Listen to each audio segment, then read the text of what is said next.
And this is what the 29-year-old Kibaki did. But to follow such a hazy path, he must have listened to an inner voice, a voice that led him to what the heart sees, but not what the eye sees.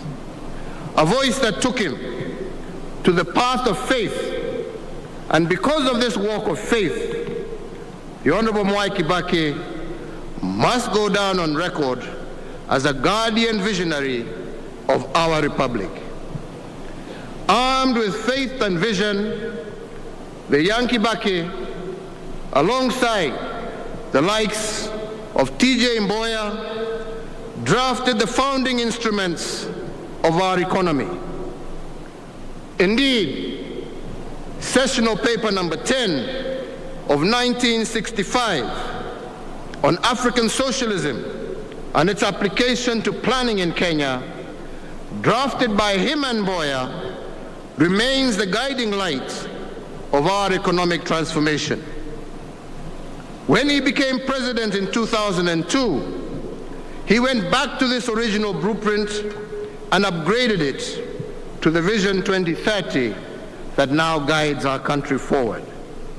And using this document, he encouraged us not to be intimidated by bold projects.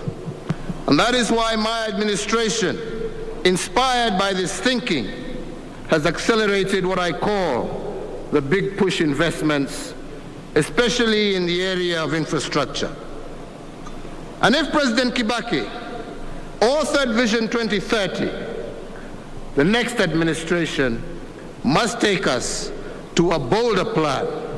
They must give us Vision 2063, a blueprint for Kenya at 100 years and beyond.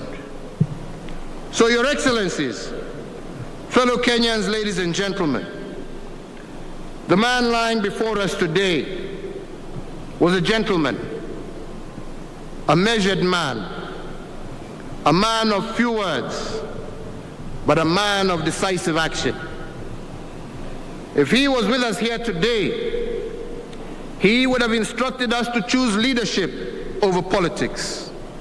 He would have told us that leadership is about vision, politics is about positions, and that nations are founded on visions. President Mwai Kibaki epitomized the quote that life is no brief candle.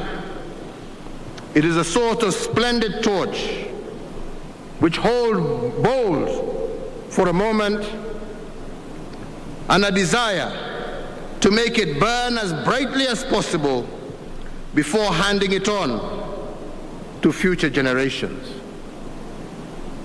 The light President Kibaki lit will never flicker out because his torch continues in the lives of millions.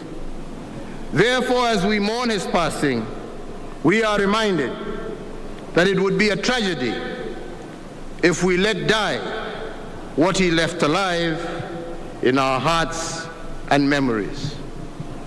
On this day, President Mwai Kibaki's enduring legacy illuminates our nation and our great African continent, placing him as one of the greatest African statesmen of his generation.